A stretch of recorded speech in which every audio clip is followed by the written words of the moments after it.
നമസ്കാരം. ധനുസ് PSC ടിപ്സിലേക്ക് എല്ലാവർക്കും സ്വാഗതം. 10th പ്രിലിംസ് എക്സാം അടുത്ത് വരുന്ന സാഹചര്യത്തിൽ SCRT കണ്ടൻറ്റുകൾ പെട്ടെന്ന് പഠിച്ചു പോകാം, റിവിഷൻ ചെയ്തു പോകാം. അപ്പോൾ നമ്മുടെ ഫിസിക്കൽ സയൻസ് ഭാഗത്തുള്ള ഒരു പോർഷനാണ് ഹൈഡ്രജനും ഓക്സിജനും. 9ാം ക്ലാസ്സിലെ ഈ ഒരു ചാപ്റ്ററിൽ തന്നെ ധാരാളം ക്വസ്റ്റ്യൻസ് അതുമായി ബന്ധപ്പെട്ട് വരുന്നുണ്ട്. ക്വസ്റ്റ്യൻസ് ഞാൻ കാണിച്ചു തരാം. അതായത് ഹൈഡ്രജനെ പറ്റിയുള്ള ചോദ്യങ്ങളുണ്ട്, കാർബൺ രൂപാന്തരങ്ങളെ പറ്റിയുള്ള ചോദ്യങ്ങളുണ്ട്. ഇപ്പോൾ 2026 ധാരാളം ചോദ്യങ്ങൾ ചോദിച്ചിട്ടുണ്ട്. അപ്പോൾ നമുക്ക് ചാപ്റ്ററിലേക്ക് പോവാം. ആദ്യമായിട്ടാണ് ചാനൽ കാണുന്നതെങ്കിൽ സബ്സ്ക്രൈബ് ചെയ്യാൻ മറക്കല്ല. അപ്പോൾ നോക്കാം. ഈ ഒരു ചോദ്യം, ഡയമണ്ട്, ഗ്രാഫൈറ്റ് എന്നിവ കാർബൺ എന്ന മൂലകത്തിൻ്റെ ഡാഷാണ് അല്ലേ, അത് രൂപാന്തരങ്ങളാണെന്ന് മനസ്സിലാവും. അപ്പോൾ ഈ ചോദ്യവും ഈ ചാപ്റ്ററും തന്നെയാണ്. നെക്സ്റ്റ് ചോദ്യം, രൂപാന്തരത്വം എന്ന സ്വഭാവ സവിശേഷം കാണിക്കാത്ത മൂലകം ഏതാണ്? ഈ ചോദ്യവും ഈ ചാപ്റ്ററിൽ തന്നെയാണ്. ഉയർന്ന കലോറിക മൂല്യമുള്ള ഇന്ധനം ഏതാണെന്ന് നമുക്കറിയാം, ഹൈഡ്രജനാണ്. അപ്പോൾ ഈ ചോദ്യവും ഇതിൽ നിന്നാണ്. അപ്പോൾ നമുക്ക് ഡീറ്റെയിൽഡ് ആയിട്ട് നോക്കാം. വളരെ ഷോർട്ടായിട്ട് പ്രധാനപ്പെട്ട പോയിന്റ്സ് മാത്രമേ പറയുള്ളൂ. ഒരു 20 മിനിറ്റ് പോലും വേണ്ട, അതിനുള്ളിൽ നമുക്കത് സെറ്റാക്കി എടുക്കാം. ഓക്കെ. അപ്പോൾ ഹൈഡ്രജൻ, ഓക്സിജൻ, നൈട്രജൻ, ക്ലോറിൻ എന്നിവ പ്രധാനപ്പെട്ട അലോഹങ്ങളാണ്. ഒന്ന് മനസ്സിലാക്കി വെച്ചേക്കുക. Hydrogen, carbon, oxygen, nitrogen, chlorine ഇവ പ്രധാനപ്പെട്ട അലോഹങ്ങളാണ്. വേണമെങ്കിൽ ചോദിക്കാം. Hydrogen, chlorine, oxygen, nitrogen, chlorine എന്നിവയാണ് അലോഹങ്ങൾ എന്ന് പറയുന്നത്. പ്രധാനമായി പഠിക്കാനുള്ളത് ഹൈഡ്രജനെ കുറിച്ചുള്ളതാണ്. പ്രപഞ്ചത്തിൽ ഏറ്റവും കൂടുതൽ കാണപ്പെടുന്ന മൂലകമാണ് ഹൈഡ്രജൻ. പ്രപഞ്ചത്തിൽ ഏറ്റവും കൂടുതൽ കാണപ്പെടുന്ന മൂലകമാണ് ഹൈഡ്രജൻ. പ്രപഞ്ചത്തിൽ എന്നുള്ള ഒരു ഹിൻറ്റ് കിട്ടിയാൽ നമുക്ക് എഴുതാൻ പറ്റും, ഹൈഡ്രജൻ എഴുതാൻ പറ്റും. പ്രപഞ്ചത്തിൽ ഏറ്റവും കൂടുതൽ കാണപ്പെടുന്ന ഒരു മൂലകമാണ് ഹൈഡ്രജൻ എന്ന് പറയുക. സൂര്യൻ്റെയും മറ്റ് നക്ഷത്രങ്ങളുടെയും മുഖ്യ ഘടകം ഹൈഡ്രജനാണ്. അതുപോലെ ഹൈഡ്രജൻ അന്തരീക്ഷവായുവിൽ വളരെ ചെറിയ അളവിൽ സ്വതന്ത്രാവസ്ഥയിൽ കാണപ്പെടുന്നു. ഹൈഡ്രജനെ പറ്റി നമുക്ക് പ്രസ്താവന രീതി ചോദിക്കാറുണ്ട്. അതുകൊണ്ട് ഇത് മൊത്തം അത്രയും ഒന്ന് വായിച്ച് മനസ്സിലാക്കി പഠിച്ചു വെക്കുക. ഒന്നുകൂടി, സൂര്യനിലെയും മറ്റു നക്ഷത്രങ്ങളിലെയും മുഖ്യ ഘടകം ഹൈഡ്രജനാണ്. ഹൈഡ്രജൻ അന്തരീക്ഷവായുവിൽ വളരെ ചെറിയ അളവിൽ സ്വതന്ത്രാവസ്ഥയിൽ കാണപ്പെടുന്നു. ഓക്കെ. ഇനി ഹൈഡ്രജൻ കണ്ടുപിടിച്ചതൊക്കെ ആരാണ്? 1766 ഹെൻറി കാവൻഡിഷ് എന്ന ബ്രിട്ടീഷുകാരനാണ് ഹൈഡ്രജൻ കണ്ടുപിടിച്ചത്. ഹെൻറി കാവൻഡിഷ് ഹൈഡ്രജൻ, നിങ്ങൾക്കറിയാവുന്ന പോയിന്റ് ആയിരിക്കാം. ഹെൻറി കാവൻഡിഷ് ഹൈഡ്രജൻ കണ്ടുപിടിച്ചു. കത്തുന്ന വായു എന്നാണ് അദ്ദേഹം വിശേഷിപ്പിച്ചത്. ഹെൻറി കാവൻഡിഷ് ആണ് സയൻറ്റിസ്റ്റിൻ്റെ പേര്. ഹൈഡ്രജൻ കണ്ടുപിടിച്ചു, കത്തുന്ന വായു എന്ന് അദ്ദേഹം പറയുകയും ചെയ്തു അദ്ദേഹത്തിന്. ഓക്കെ. നെക്സ്റ്റ് മെയിൻ പോയിന്റിലേക്ക് വരാം. എപ്പോഴും ചോദിക്കുന്ന ഒരു പാർട്ട് ഇത് തന്നെയാണ്, ഹൈഡ്രജൻ്റെ ഗുണങ്ങൾ. ഹൈഡ്രജൻ നിറമോ മണമോ ഇല്ല, ജലത്തിൽ ലയിക്കുന്നില്ല, വായുവിനേക്കാൾ സാന്ദ്രത കുറവാണ്, ഹൈഡ്രജൻ ദ്വയാറ്റോമിക തന്മാത്രയായിട്ടാണ് കാണപ്പെടുക. അതായത് H2 നമ്മളെപ്പോഴും എഴുതുന്നത് അങ്ങനെ തന്നെയാണ്. ഹൈഡ്രജൻ പോപ്പ് ശബ്ദത്തോട് കത്തുന്നൊരു വാതകമാണ്. ഇത്രയും പോയിന്റ്സ് പഠിച്ചു, കാരണം പ്രസ്താവന രീതിക്ക് ചോദിക്കുന്നുണ്ട്. ഈ 3 പോയിന്റ്സ് ചോദിക്കാറുണ്ട്. PYQ പഠിക്കുന്നവർക്ക് അറിയാൻ പറ്റും. എപ്പോഴും ചോദിക്കുന്ന ചോദ്യങ്ങളിലൊന്നാണ് എന്ത്? ഹൈഡ്രജൻ നിറമോ മണമോ ചോദിക്കുന്നുണ്ടത്. ജലത്തിൽ ലയിക്കുന്നില്ല ഹൈഡ്രജൻ, വായുവിനേക്കാൾ സാന്ദ്രത കുറവാണ്, ഹൈഡ്രജൻ ദ്വയാറ്റോമിക തന്മാത്രയായിട്ട് കാണപ്പെടുന്നു, H2 ആയിട്ട്. ഹൈഡ്രജൻ പോപ്പ് ശബ്ദത്തോടുകൂടി കത്തുന്ന ഒരു വാതകമാണ്. ഒന്നുകൂടി നോക്കാം. ഹൈഡ്രജന് നിറമോ മണമോ ഇല്ല, ജലത്തിൽ ലയിക്കുന്നില്ല, വായുവിനേക്കാൾ സാന്ദ്രത കുറവാണ്, ഹൈഡ്രജൻ ദ്വയാറ്റോമിക H2 തന്മാത്രയായിട്ട് മാത്രമേ കാണുന്നുള്ളൂ. പിന്നെ ഹൈഡ്രജൻ പോപ്പ് എന്ന് വെച്ചാണ് കത്തുന്നൊരു വാതകമാണെന്ത്? ഹൈഡ്രജൻ. നമ്മുടെ 1 മാർക്ക് കളയരുത്, അതുകൊണ്ട് അത് പ്രത്യേകം പഠിച്ചു വയ്ക്കുക. ഇനി ഹൈഡ്രജൻ്റെ 2 രാസപ്രവർത്തനങ്ങളൊന്ന് ജസ്റ്റ് നോക്കിയേക്കാം. ഹൈഡ്രജൻ ഓക്സിജനിൽ കത്തുമ്പോൾ ജലമുണ്ടാകുന്നു. ഹൈഡ്രജൻ നമുക്കറിയാം, ഹൈഡ്രജനും H2O ആണ് വാട്ടർ എന്ന് പറയും അല്ലേ. അപ്പോൾ ഹൈഡ്രജനും ഓക്സിജനും ചേരുമ്പോഴാണ് വെള്ളം ഉണ്ടാവുക. നോക്കുക, ഹൈഡ്രജൻ ഓക്സിജനിൽ കത്തുമ്പോഴാണ് ജലം ഉണ്ടാവുക. ഓക്കെ ആണല്ലോ. അപ്പോൾ നമുക്കറിയാം, 2ൻ്റെ മുകളിൽ കൂടി ചോദിക്കാറുണ്ട്. 2 ഹൈഡ്രജനാണ് ആവശ്യമുള്ളതെന്ന് ചോദിച്ചിട്ടുള്ളതാണ്. PYQ ആണിത്. 2 ഹൈഡ്രജനാണ് ജലം ഉണ്ടാകുമ്പോൾ ഉപയോഗിക്കുന്നത്. 2 ഹൈഡ്രജൻ ഉപയോഗിക്കാറുണ്ട്. ഇവിടെ സൂര്യപ്രകാശത്തിൻ്റെ സാന്നിധ്യത്തിൽ ഹൈഡ്രജൻ ക്ലോറിനുമായി സംയോജിച്ച് ഹൈഡ്രജൻ ക്ലോറൈഡ് ഉണ്ടാകുന്നു. ഓക്കെ, അപ്പം HCl ഉണ്ടാകണമെങ്കിൽ ആര് വേണം? സൂര്യപ്രകാശത്തിൻ്റെ സാന്നിധ്യം വേണം. അതാണ് പഠിക്കേണ്ടത്. HCl എന്ന് പറയുമ്പോൾ ഹൈഡ്രോക്ലോറിക് ആസിഡ് അല്ല, ഹൈഡ്രജൻ ക്ലോറൈഡ് കേട്ടോ. അത് സൂര്യപ്രകാശം വേണം എന്നാണ് ചോദ്യം വന്നേക്കുന്നത്. സൂര്യപ്രകാശ സാന്നിധ്യത്തിൽ മാത്രമേ ഹൈഡ്രജനും ക്ലോറിനുമായി പ്രവർത്തിച്ചിട്ട് ഹൈഡ്രജൻ ക്ലോറൈഡ് ഉണ്ടാകുന്നുള്ളൂ. 2HCl ഹൈഡ്രജൻ ക്ലോറൈഡ് ഉണ്ടാകുന്നുള്ളൂ. ആ 2 പ്രവർത്തനം മാത്രമേ ഹൈഡ്രജൻ്റെ ഉള്ളൂ. ഓക്കെ, അപ്പോൾ 3 പോയിന്റുകളായിട്ടുള്ളൂ. ഇനി ഹൈഡ്രജൻ്റെ ഉപയോഗങ്ങൾ എന്തൊക്കെയാണ്? അമോണിയ, മെഥനോൾ എന്നിവയുടെ വ്യാവസായിക ഉൽപ്പാദനത്തിൽ ഉപയോഗിക്കുന്നു. അമോണിയ, മെഥനോളിൻ്റെ രാസവാക്യം CH3OH, methanol CH3OH. Ammonia, methanol എന്നിവയുടെ വ്യാവസായിക ഉൽപ്പാദനത്തിന് വേണ്ടി ഹൈഡ്രജൻ ഉപയോഗിക്കുന്നു. അമോണിയ, മെഥനോൾ എന്നിവയുടെ വ്യാവസായിക ഉൽപ്പാദനത്തിന് വേണ്ടി മെഥനോൾ എന്നോ മെഥനോൾ ഓർത്തിരിക്കുക. മെഥനോൾ എന്താണ്? CH3OH എന്ന രാസവാക്യം ഓർത്തിരിക്കുക. അമോണിയയുടെയും മെഥനോളിൻ്റെയും വ്യാവസായിക ഉൽപ്പാദനത്തിന് വേണ്ടി ഹൈഡ്രജൻ ഉപയോഗിക്കുന്നു. പിന്നെ ഒരു ഇന്ധനമായി ഹൈഡ്രജൻ ഉപയോഗിക്കുന്നു. പിന്നെ വനസ്പതി പോലെയുള്ള പൂരിത എണ്ണകൾ നിർമ്മിക്കുവാൻ ഹൈഡ്രജൻ ഉപയോഗിക്കുന്നു. ഹൈഡ്രജൻ ഉപയോഗിക്കുന്നു. പിന്നെയോ ലോഹ ഓക്സൈഡിൽ നിന്ന് ലോഹത്തെ വേർതിരിക്കാൻ ഹൈഡ്രജൻ ഒരു നിരോക്സീകാരിയായി ഉപയോഗിക്കുന്നു. ലോഹ ഓക്സൈഡിൽ നിന്നും ലോഹത്തിനെ മാത്രം വേർതിരിക്കാൻ ആരും കൂടി വേണം? ഒരു ഹൈഡ്രജൻ ഒരു നിരോക്സീകാരി അവിടെ പ്രവർത്തിക്കുന്നുണ്ട്. അപ്പോൾ ലോഹം വേർതിരിക്കാൻ വേണ്ടി ആരെ വേണം? നമുക്ക് ഹൈഡ്രജനെ ആവശ്യമുണ്ട്. ഒന്നുകൂടി നോക്കാം. അമോണിയ, മെഥനോൾ എന്നിവയുടെ വ്യാവസായിക ഉൽപ്പാദനത്തിന് വേണ്ടി ഹൈഡ്രജൻ ഉപയോഗിക്കുന്നു. അതുപോലെ ഇന്ധനമായി ഹൈഡ്രജൻ ഉപയോഗിക്കുന്നു. പിന്നെയോ വനസ്പതി പോലെയുള്ള പൂരിത എണ്ണകൾ നിർമ്മിക്കുവാൻ ഉപയോഗിക്കുന്നു. പിന്നെയോ ലോഹത്തെ വേർതിരിക്കാൻ ഹൈഡ്രജൻ ഒരു നിരോക്സീകാരിയെ ഉപയോഗിക്കുന്നു. നെക്സ്റ്റ് മെയിൻ പോയിന്റ് വരുന്നുണ്ട്. ഹൈഡ്രജൻ ഒരു ഇന്ധനമാണ്. ഒരു ഇന്ധനത്തിൻ്റെ യൂണിറ്റ് മാസ് പൂർണ്ണമായി ജ്വലിക്കുമ്പോൾ സ്വതന്ത്രമാകുന്ന താപോർജ്ജമാണ് ആ ഇന്ധനത്തിൻ്റെ കലോറിക മൂല്യം എന്നുള്ളത് ഒരു PYQ ക്വസ്റ്റ്യൻ ആണ്. ഓക്കെ, അപ്പോൾ കലോറിക മൂല്യം ഏതിൻ്റെയെങ്കിലും കലോറിക മൂല്യം ഹൈഡ്രജൻ ഒരു ഇന്ധനമാണ്. ഏത് ഇന്ധനമായതിൻ്റെ കലോറിക മൂല്യം എന്തെന്ന് പറയാം? ഒരു ഇന്ധനത്തിൻ്റെ യൂണിറ്റ് മാസ് പൂർണ്ണമായി ജ്വലിക്കുമ്പോൾ, അതിൻ്റെ ഭാരം മാസ് പൂർണ്ണമായി ജ്വലിക്കുമ്പോൾ കത്തിക്കഴിയുമ്പോൾ ഉണ്ടാകുന്ന താപോർജ്ജമാണ് ആ ഇന്ധനത്തിൻ്റെ കലോറിക മൂല്യം എന്ന് പറയാം. അപ്പോൾ ഷോർട്ട്ലി നമുക്ക് കലോറിക മൂല്യം എന്തെന്ന് പറയാം? ഒരു ഇന്ധനം അത് കത്തിക്കഴിയുമ്പോൾ എത്രമാത്രം താപോർജ്ജം ഉണ്ടാകുന്നോ അതാണ് അതിൻ്റെ കലോറിക മൂല്യം. എത്ര താപം ഉൽപ്പാദിപ്പിക്കാൻ പറ്റുന്നു അതാണ് അതിൻ്റെ കലോറിക മൂല്യം എന്ന് പറയുക. എത്രമാത്രം താപം ഒരു ഇന്ധനത്തിന് പുറത്തേക്ക് വിടാൻ കഴിയുന്നു, ഉൽപ്പാദിപ്പിക്കാൻ കഴിയുന്നു, അതാണ് അതിൻ്റെ കലോറിക മൂല്യം, കലോറിഫിക് വാല്യൂ എന്ന് പറയുന്നത്. അപ്പോൾ ഹൈഡ്രജൻ ഒരു കലോറിക മൂല്യമുള്ള ഒരു ഇന്ധനമാണ്.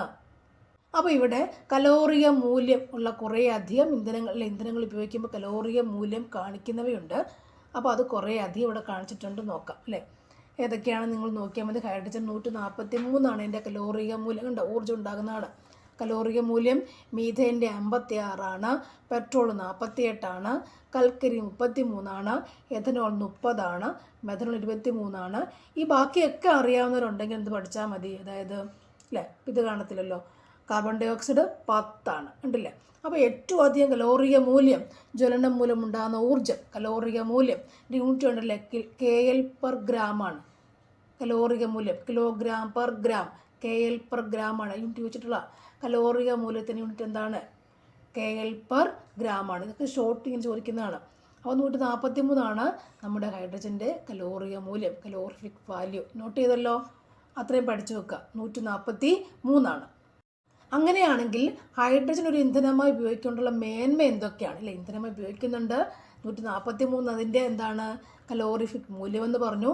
അങ്ങനെയാണെങ്കിൽ എന്ത് ഗുണമാണ് ഉണ്ടാവുക? നമുക്ക് എന്ത് ഗുണം കിട്ടും ഹൈഡ്രജൻ ഉപയോഗിച്ചാൽ?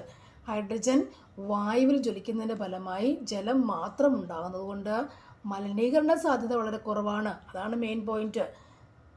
എന്തുകൊണ്ട് നമ്മൾ ഉപയോഗിക്കുന്നു ഹൈഡ്രജൻ ഇന്ധനമായിട്ട്? കാരണം മലിനീകരണ സാധ്യത വളരെ കുറവാണ്. പിന്നെ ഉയർന്ന കലോറിക മൂല്യവും അതിന് ഉണ്ട്. ഓക്കെ. പക്ഷെ നമ്മൾ എന്താണ്, ഇതൊക്കെ ഉണ്ടായിട്ടും ഹൈഡ്രജനെ ഗാർഹിക ഇന്ധനമായി ഉപയോഗിക്കുന്നില്ല അല്ലേ? അപ്പോൾ അതെന്തുകൊണ്ടാണ്? പരിമിതി എന്താണ് ഹൈഡ്രജൻ്റെത് അല്ലേ? എന്തുകൊണ്ട് നമ്മൾ ഹൈഡ്രജനെ ഗാർഹിക ഇന്ധനം ഉപയോഗിക്കുന്നില്ല? കാരണം എന്താണ്? ഹൈഡ്രജൻ പോപ്പ് സ്ഫോടനം പഠിച്ചല്ലേ? ഹൈഡ്രജൻ എന്താണ്? സ്ഫോടനത്തോടെ കത്തുന്നൊരു വാതകമാണ്. അതുപോലെ സംഭരിച്ചു വെക്കുന്നതിനും വിതരണം ചെയ്യുന്നതിനും പ്രയാസമുണ്ട്. ഓക്കെ, രണ്ടും പഠിച്ചു വെച്ചേക്കുക. ഹൈഡ്രജൻ പോപ്പ് സ്ഫോടനത്തോടെ കത്തുന്ന വാതകമാണ്. സംഭരിച്ചു വെക്കുന്നതിനും വിതരണം ചെയ്യുന്നതിനും പ്രയാസമുണ്ട് എന്നുകൂടി ഓർത്തിരിക്കുക. അപ്പോൾ അതിൻ്റെ കൂടെ വരുന്നതാണ് ഇതെല്ലാം കടന്നു കഴിഞ്ഞാൽ അല്ലേ, ഈ രണ്ട് സംഭവങ്ങൾ കടന്നു കഴിഞ്ഞാൽ ഹൈഡ്രജൻ എന്താണ്? സാർവത്രിക ഇന്ധനമായി മാറും. അങ്ങനെ നമുക്ക് ഫോസിൽ ഇന്ധനങ്ങളുടെ ലഭ്യതക്കുറവ്, പരിസര മലിനീകരണം തുടങ്ങിയ പ്രശ്നങ്ങളൊക്കെ പരിഹരിക്കാൻ കഴിയും. കാരണം ഹൈഡ്രജൻ എന്ന് പറയുമ്പോൾ മലിനീകരണം ഇല്ലാതാക്കുന്നൊരു വസ്തുവാണ്. കാരണം അത് കത്തിക്കഴിയുമ്പോൾ എന്താ ഉണ്ടാവുക? ജലമാണ് ഉണ്ടാവുക. ഓക്കെ. ഇനി കാർബൺ ആണ് അല്ലേ? കാർബൺ സംയുക്ത എല്ലാ പദാർത്ഥങ്ങളും കാർബൺ ഉണ്ട്. നമുക്ക് പഠിക്കാനുള്ള എന്താണ് ഇവിടെ? കാർബൺ രൂപാന്തരങ്ങൾ അല്ലേ? ചോദ്യം ഞാൻ കാണിച്ചില്ല. കാർബൺ രൂപാന്തരങ്ങൾ ഈ 2024 2-3 ക്വസ്റ്റ്യൻ പേപ്പറിലും വന്ന ചോദ്യമാണ്. നമുക്ക് പ്രിലിംസിന് പ്രതീക്ഷിക്കാം. സിമ്പിളായ ഒരു ചോദ്യം ഇവിടെ പ്രതീക്ഷിക്കാവുന്നതാണ്. അപ്പോൾ കാർബണിൻ്റെ രൂപാന്തരങ്ങൾ അലോട്രോപ്സ് എന്താണ്? കരി, കൽക്കരി, വജ്രം എന്നിവ നിങ്ങൾക്ക് അറിയാവുന്നതാണ് അല്ലേ? അപ്പോൾ ഇതിനകത്തെല്ലാം കാർബൺ ഉണ്ട്. കരിയിലും കൽക്കരിയിലും വജ്രത്തിലും ഒക്കെ എന്തുണ്ട്? കാർബൺ ഉണ്ട്. വ്യത്യസ്ത ഭൗതിക ഗുണങ്ങളോട് കൂടിയ ഒരു മൂലകത്തിൻ്റെ തന്നെ വിവിധ രൂപാന്തരങ്ങൾ എന്നും പറയുന്നു. ഈ പ്രതിഭാസത്തെ പറയുന്ന പേരാണെന്ത്? രൂപാന്തരത്വം എന്ന് പറയുന്നത്. ചോദ്യം ഞാൻ കാണിച്ചാണല്ലോ. വ്യത്യസ്ത പല ഗുണങ്ങൾ ഒരു മൂലകത്തിന്, ഒരു മൂലകം അല്ലേ, അതിന് പല പല പല ഭാവങ്ങളുണ്ട്. അതാണ് രൂപാന്തരത്വം. പല രൂപങ്ങളുണ്ട്. അപ്പോൾ ഇവിടെ കാർബൺ രൂപാന്തരങ്ങളെ നമുക്ക് നോക്കാം. അത് മാത്രം പ്രത്യേകിച്ച് ഫോക്കസ് ചെയ്ത് പഠിക്കുക. എന്തൊക്കെയാണ് ആ രൂപാന്തരങ്ങൾ? രണ്ട് മെയിൻ ടൈപ്പാണ് ഉള്ളത്. ക്രിസ്റ്റലീയം എന്നും അമോർഫസ് എന്നും രണ്ടായി തിരിച്ചിട്ടുണ്ട്. കാർബൺ രൂപാന്തരം ക്രിസ്റ്റലീയം എന്നും അമോർഫസ് എന്നും രണ്ടായി തിരിച്ചിട്ടുണ്ട്. അതൊന്ന് നോക്കി വെക്കുക. ഉണ്ടല്ലേ? ക്രിസ്റ്റലീയ രൂപാന്തരങ്ങളുണ്ട്, അമോർഫസ് രൂപാന്തരം. 2 ചാർട്ട് പഠിച്ചാൽ തന്നെ മാർക്ക് ഒന്ന് ഷുവറാണ്. അപ്പോൾ ഏതൊക്കെയാണ് ക്രിസ്റ്റലീയ രൂപാന്തരങ്ങൾ? ഒന്ന് വജ്രം, മറ്റൊന്ന് ഗ്രാഫൈറ്റ്, ഫുള്ളറിൻ, ഗ്രഫീൻ. ഓക്കെ. അപ്പോൾ കാർബണിൻ്റെ 2 മെയിൻ രൂപാന്തരം അല്ലേ? ഏതൊക്കെ? ഒന്ന് ക്രിസ്റ്റൽസ് പോലെ ആവുന്നതും മറ്റൊന്ന് അമോർഫസ് രൂപാന്തരവുമാണ്. അപ്പോൾ കാർബണിന് ക്രിസ്റ്റലീയ രൂപാന്തരവുമുണ്ട്, അമോർഫസ് രൂപാന്തരവുമുണ്ട്. ക്രിസ്റ്റൽ പോലെ കാണുന്ന അല്ലേ, പരല് പോലെ, ക്രിസ്റ്റൽ പോലെ കട്ടിയായിട്ട് കാണുന്ന എന്തൊക്കെയാണ്? ക്രിസ്റ്റൽസ് പോലെ കാണുന്ന ഏതൊക്കെയാണ്? വജ്രമുണ്ട്, ഗ്രാഫൈറ്റ് ഉണ്ട്, ഫുള്ളറിനുണ്ട്, ഗ്രഫീനുണ്ട്. പഠിച്ചല്ലോ. വജ്രം, ഗ്രാഫൈറ്റ്, ഫുള്ളറിൻ, ഗ്രഫീൻ. ഇത് 3 കാർബൺ രൂപാന്തരങ്ങളാണ്. ഇനി അമോർഫസ് പോലുള്ള രൂപാന്തരങ്ങൾ എന്തൊക്കെയാണ് വരിക എന്ന് നോക്കി. ഒന്ന് ചാർക്കോൾ, പിന്നെ കോക്ക്, വിളക്കുകരി, കൽക്കരി എന്നിവ. ഓക്കെ. വിളക്കുകരി, കൽക്കരി എന്നിവ. ഓക്കെ ആണല്ലോ. അപ്പോൾ അമോർഫസ് ഏതൊക്കെയാണ്? ചാർക്കോൾ, കോക്ക്, വിളക്കുകരി, കൽക്കരി. ഇതൊക്കെ നിങ്ങൾക്ക് അറിയാവുന്ന, പക്ഷെ അതൊന്ന് സ്പെസിഫിക് ആകുമെന്ന് മാത്രമേ നമ്മൾ ഉദ്ദേശിക്കുന്നുള്ളൂ. ഇപ്പോൾ ഈ വൈകി വന്ന സമയത്ത് കാണാതെ പഠിക്കണമെങ്കിൽ ഈ പോയിന്റ്സ് മാത്രം എഴുതുക. കാർബൺ എഴുതിയിട്ട് ക്രിസ്റ്റൽ എഴുതുക. വജ്രം, ഗ്രാഫൈറ്റ്, ഫുള്ളറിൻ, ഗ്രഫീൻ. നെക്സ്റ്റ് പോയിന്റിൽ അമോർഫസ് അടി എഴുതുക. ചാർക്കോൾ, കോക്ക്, വിളക്കരി, കൽക്കരി. ഇത്രയും 2-3 പാഠം പഠിച്ചതിൻ്റെ മാർക്ക് ഷുവറാണ്. നെക്സ്റ്റ് ക്രിസ്റ്റലിലേക്ക് നോക്കുക. ക്രിസ്റ്റൽക്ക് എന്തുണ്ട്? നിശ്ചിതമായ ജാമിതീയ ആകൃതിയുണ്ട്. നമ്മൾ വജ്രം എടുത്ത് നമുക്കറിയാലോ അല്ലേ? ആ ഷേപ്പ് നമുക്ക് നിശ്ചിതമായ ഒരു ജാമിതീയ ആകൃതമുണ്ട്. അപ്പോൾ ഇതിന് ഘടനയിലുണ്ട്. അതിൻ്റെ കണങ്ങളെ ക്രമത്തിൽ അടുക്കി വെച്ചേക്കുക. ക്രിസ്റ്റലീയ രൂപാന്തരങ്ങളിൽ കണങ്ങളെ ക്രമത്തിൽ അടുക്കിയിരിക്കുന്നു. അതാണ് പഠിക്കേണ്ടത്. അതിനകത്തുള്ള കണങ്ങളെ, കാർബൺ കണങ്ങളെ ക്രമത്തിലാണ് ഇങ്ങനെ അവർ അടുക്കി വെച്ചേക്ക് അല്ലേ? ക്രമത്തിലാണ് കാർബൺ കണങ്ങളെ അടുക്കി വെച്ചത്. അതുകൊണ്ട് ഷേപ്പ് കിട്ടും, ക്രിസ്റ്റൽ ഷേപ്പ് കിട്ടുന്നത് അതുകൊണ്ടാണ്. അടുത്ത പോയിന്റ്സ് നോക്കാം. ത്രിമാന തലത്തിൽ ആവർത്തിക്കപ്പെടുന്നുണ്ടല്ലേ എന്ന് പറഞ്ഞു. അപ്പോൾ നോക്കാം. വജ്രം ചോദിക്കുന്നുണ്ട് എപ്പോഴും. പ്രകൃതിയിൽ കാണപ്പെടുന്ന ഏറ്റവും കാഠിന്യം കൂടിയ പദാർത്ഥമാണെന്ത്? വജ്രം അല്ലേ? ഇതൊക്കെ ചോദ്യം ഇവിടെ നിന്നായിരുന്നു വന്നിട്ടിരുന്നത് അല്ലേ? പ്രകൃതിയിൽ കാണുന്ന ഏറ്റവും കാഠിന്യം കൂടിയ പദാർത്ഥമാണെന്ത്? വജ്രം എന്ന് പറയുന്നത് അല്ലേ? ഇതിന് ക്രിസ്റ്റൽ ഘടനയാണുള്ളത്. ഇനി അടുത്ത പോയിന്റ്, സിമ്പിൾ ചോദ്യം കിട്ടിയല്ലോ.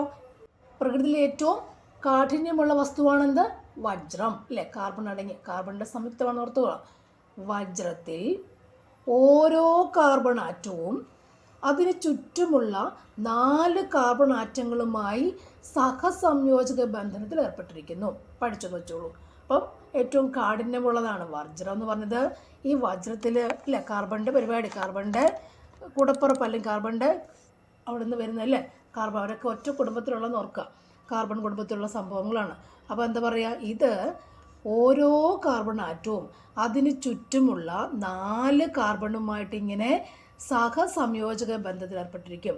ഓരോ കാർബൺ ആറ്റവും അതിന് ചുറ്റുമുള്ള 4 കാർബൺ ആറ്റവുമായി സഹസംയോജക ബന്ധം അല്ലേ, നല്ല സഹവർത്തിത്വം ഉണ്ടായിരിക്കും, സഹസംയോജക ബന്ധനത്തിൽ ഏർപ്പെട്ടിരിക്കുന്നു അല്ലേ. അതുകൊണ്ടാണ് അപ്പോൾ ഇവർ പിടിപെടുത്തില്ല അല്ലേ, നല്ല തിളക്കം വരുന്നത്. അതുകൊണ്ടാണ് വജ്രത്തിൻ്റെ കാഠിന്യത്തിൻ്റെ കാരണം അല്ലേ. ഈ പിടി അവർ വിടാറില്ല അല്ലേ.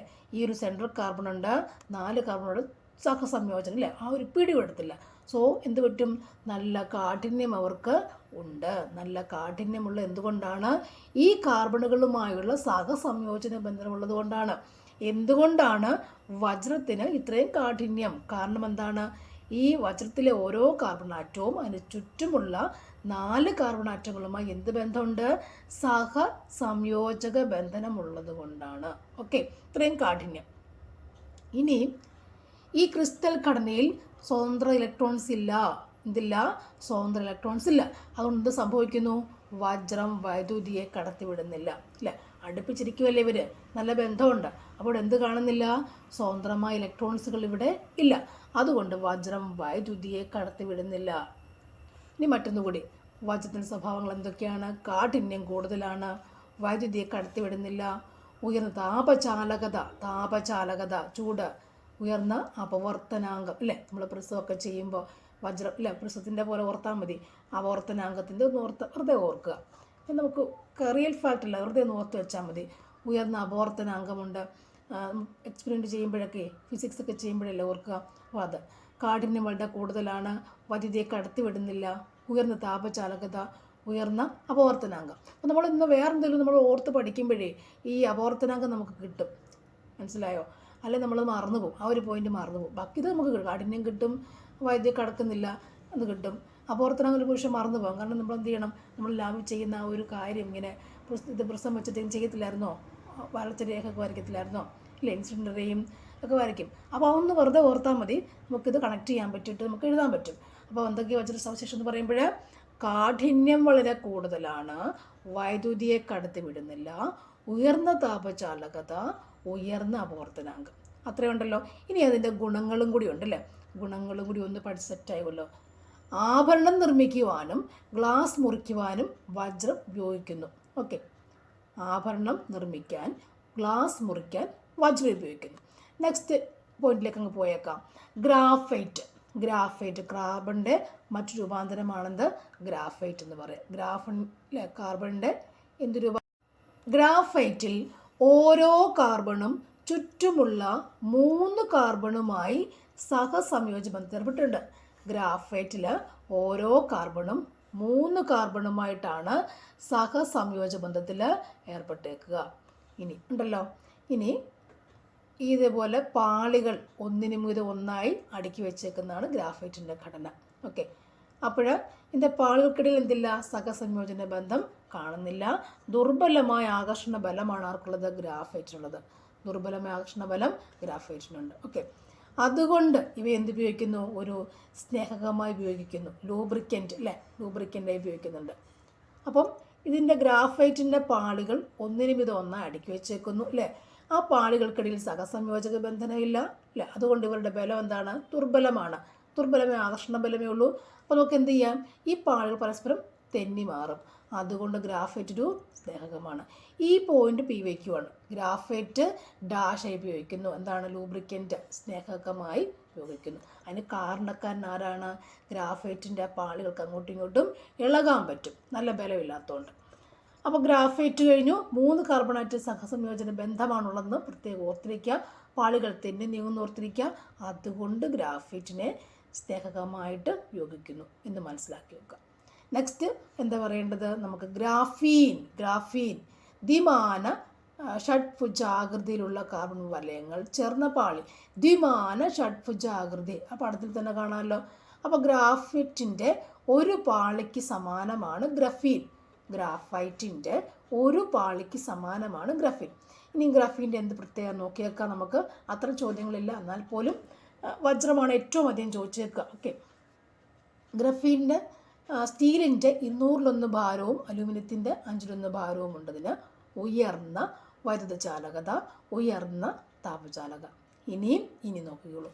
നാനോ ടെക്നോളജി നമുക്കിനി ചോദിക്കാം അല്ലേ. നാനോ ടെക്നോളജി രംഗത്ത് വൻ വിപ്ലവം ഉണ്ടാക്കാൻ കഴിയുന്ന പദാർത്ഥമായി ഗ്രഫീൻ മാറിയിട്ടുണ്ട് അല്ലേ. നമുക്കിപ്പോൾ ഹൈഡ്രജൻ ഇന്ധനമായി ഉപയോഗിക്കുന്ന ചോദ്യം വരുന്ന പോലെ തന്നെ നമുക്ക് എന്തും ചോദിക്കാം. ഇപ്പോൾ ഈ ചൂടെന്ന് ചോദിക്കില്ലേ. നാനോ ടെക്നോളജി, നാനോ ചെറുത്, ടെക്നോളജി രംഗത്ത് വലിയ വിപ്ലവം ഉണ്ടാക്കാൻ ആർക്ക് കഴിയുന്നുണ്ട്? ഗ്രഫീന് കഴിയുന്നുണ്ട് അല്ലേ. അപ്പോൾ ഇവർക്ക് എന്താണ്? അതായത് ചാലകത ഉയർന്നതാണ്, താപചാലകതയും ഉയർന്നതാണ്. നെക്സ്റ്റ് രൂപാന്തരമാണ് ഫുള്ളറിൻ എന്ന് പറയുക. ഫുള്ളറിൻ അല്ലേ. അതിൻ്റെ എന്താ സംഭവം നോക്കണം. പഞ്ചഭുജ ആകൃതിയിലുള്ളതും ഷഡ്ഭുജ ആകൃതി വലയങ്ങൾ ചേർന്ന പൊള്ളയായ ഗോളീയ രൂപമാണെന്ത്? ഫുള്ളറിൻ. ഗോളീയ രൂപമാണെന്ത്? ഒരു ഗോളാകൃതി ആണെന്ന് ആർക്കുള്ളത്? ഫുള്ളറിന് കാണപ്പെടുക. ഇവയെ ബക്കി ബോൾസ് എന്നാണ് വിളിക്കില്ലേ. ബക്കി ബോൾസ് എന്നാണ് വിളിക്കുക. സിലിണ്ടർ ആകൃതിയിലുള്ള ഫ്ലറിനുകളാണ് കാർബൺ നാനോ ട്യൂബായി ഉപയോഗിക്കുന്നു. സിലിണ്ടർ ഇങ്ങനെയല്ലേ ഇരിക്കില്ലേ, ഇങ്ങനെ ഏകദേശം സിലിണ്ടർ ആകൃതിയിലുള്ള ഫ്ലറിനാണ് കാർബൺ നാനോ ട്യൂബുകളായി ഉപയോഗിക്കുക. അതുകൊണ്ട് ഇവയെ ബക്കി ട്യൂബ്സ് എന്നും വിളിക്കുന്നുണ്ട്. നെക്സ്റ്റ് പോയിന്റ്, വിവര വിനിമയ സാങ്കേതിക വിദ്യയിൽ വിപ്ലവം സൃഷ്ടിക്കുവാൻ ഈ ഫുള്ളറിന് സഹായിക്കുന്നു. അപ്പോൾ നാനോ ടെക്നോളജിയിൽ ആരായിരുന്നു? ഗ്രഫീനായിരുന്നു അല്ലേ. ഇനി ഇവിടെയോ വിവരവിനിമയ സാങ്കേതിക വിദ്യയിൽ വിപ്ലവം ഉണ്ടാക്കാൻ ഫുള്ളറിന് കഴിയും. അപ്പോൾ ഇവരുടെ പഞ്ചഭുജമാണ്. ഈ റിങ്ങൊക്കെ ഓർത്തിരുന്നാൽ മതി. ബക്കി ബോൾസ് റിങ് ഓർത്ത് വെച്ചാൽ മതി. ഓക്കെ, ബക്കി ബോൾസ് എന്ന റിങ്ങാണ് ഞാൻ ട്യൂബുകളായി ഉപയോഗിക്കുന്നതൊക്കെ ഓർത്തിരുന്നാൽ മതി. അപ്പോൾ നമുക്കത് എഴുതാൻ പറ്റും. ഓക്കെ, നെക്സ്റ്റ് അമോർഫസ് അല്ലേ. ഏതൊക്കെ? ചാർക്കോള്, കോക്ക്, വിളക്കരി, കൽക്കരി എന്നിവ വ്യത്യസ്ത അമോർഫസ് രൂപങ്ങളാണ് കേട്ടോ. അത് നമ്മൾ പഠിച്ചു വെച്ചേക്കണം. ഇവിടെ ഉണ്ടല്ലോ, ചാർക്കോൾ, കോക്ക്, വിളക്കരി എന്നുള്ള അമോർഫസ് ആണ്. നെക്സ്റ്റ് കാർബണിൻ്റെ മറ്റു സംയുക്തങ്ങൾ, കാർബൺ ഡൈ ഓക്സൈഡ്. നമുക്ക് മറ്റൊന്നും പഠിക്കാനുള്ള കാർബൺ ഡൈ ഓക്സൈഡിൻ്റെ സംഭവങ്ങൾ അന്തരീക്ഷത്തിൽ കൂടി എന്ന് സംഭവിക്കും? ചൂട് കൂടും, അത്രയേ ഉള്ളൂ കേട്ടോ. ഇതതിൻ്റെ കാർബൺ ഡൈ ഓക്സൈഡ് ഉപയോഗങ്ങളാണ്. നമുക്ക് അത്ര ചോദിച്ചിട്ടൊന്നുമില്ല, എന്നാലും ജസ്റ്റ് നോക്കിയേക്കും, വെറുതെ നോക്കിയാൽ മതി. ഇനി കാർബൺ പഠിക്കാമെന്ന് വെച്ച ഒരു കാര്യമുള്ളത് ഇവിടെ, കാർബൺ മോണോക്സൈഡ് അല്ലേ. അത് 2 കാർബണും 1 ഓക്സിജൻ മാത്രം ചേരും, 2 അല്ലേ. CO കാർബൺ മോണോക്സൈഡാണ്. അതിൻ്റെ ഒരു പ്രശ്നമുണ്ട്. എന്താണെന്നറിയോ? കാർബൺ മോണോക്സൈഡ് രക്തത്തിലെ ഹീമോഗ്ലോബിനുമായി പ്രവർത്തിച്ച് കാർബോക്സി ഹീമോഗ്ലോബിൻ ഉണ്ടാകുന്നു. ഇതൊന്ന് സംഭവിക്കുന്നറിയാമോ? രക്തത്തിൻ്റെ ഓക്സിജനെ വഹിക്കാനുള്ള കഴിവ് കുറയ്ക്കുകയും മരണമുണ്ടാവുകയും ചെയ്യുന്നുണ്ട്. നമുക്കത് ഒരുപാട് പറയാനുണ്ട്. കാരണം ഈ കാർബൺ ഡൈ ഓക്സൈഡും കാർബൺ മോണോക്സൈഡും വെച്ചിരുന്നാൽ ഹീമോഗ്ലോബിൻ അല്ലെങ്കിൽ ഓക്സിജനുമായി കമ്പൈൻ ചെയ്യാൻ ഏറ്റവും കൂടുതൽ കഴിവ് ആർക്കുള്ളത്? കാർബൺ മോണോക്സൈഡിനാണ് ഉള്ളത്. പക്ഷെ ഇത് വിഷകാരിയാണ് തമ്മിൽ കമ്പയർ ചെയ്യുമ്പോൾ. അതുകൊണ്ട് ഇത് കാർബൺ മോണോക്സൈഡ് കൂടുതലുണ്ടെന്ന് സംഭവിക്കുന്നറിയാമോ? ഇവർ കയറി അങ്ങ് നമ്മുടെ ബ്ലഡിൽ ഓക്സിജനുമായിട്ട് കയറിപ്പോയിട്ട് അങ്ങ് പോകത്തില്ലേ. കയറിപ്പോകുമ്പോഴത്തേക്കിന് ഹീമോഗ്ലോബിനെ കമ്പൈൻ ചെയ്യും. പക്ഷേ അപ്പോൾ സംഭവിക്കുന്നുണ്ട്, ഓക്സിജൻ്റെ അളവ് ഓക്സിജൻ എത്താതെ പോകില്ല അടുത്തും. അപ്പോൾ അത് നമ്മുടെ ശരീരത്തിന് ദോഷത്തെ ബാധിക്കും കേട്ടോ. അപ്പോൾ നമുക്കത് ബയോളജിക്കകത്ത് പറയേണ്ട കാര്യങ്ങളാണ് ഇവിടെ വന്നു എന്നുള്ളതേ ഉള്ളൂ. Next monoxide ഉപയോഗങ്ങളാണ്. ബൈകാർബണേറ്റ്സ് ചോദിക്കുന്നുണ്ട് കേട്ടോ. വെരി ഇമ്പോർട്ടൻ്റ് ആണത്. അലക്കുകാരം Na2CO3 10H2O. അപ്പക്കാരം NaHCO3. നിങ്ങളിത് മാത്രം എക്സാം എടുത്തുകൊണ്ടാണ് കേട്ടോ, അങ്ങനെ ഇത് മാത്രം പഠിച്ചാൽ മതി. Na2CO3 10H2O എന്നുള്ള അപ്പക്കാരം ഓർത്തിരിക്കുക. പിന്നെന്താ പറയുക, അലക്കുകാരമാണത്. അപ്പക്കാരം NaH ആണ്. NaH sodium bicarbonate. Marble calcium carbonate, അതറിയാമല്ലോ. അപ്പക്കാരം സോഡിയം ബൈകാർബണേറ്റ്. പിന്നെ കാർബോണിക് ആസിഡ് H2CO3 ഉണ്ട്. ഇത് ഷോർട്ട് ഫോം ചോദിക്കാറുണ്ട്. ഓക്കെ.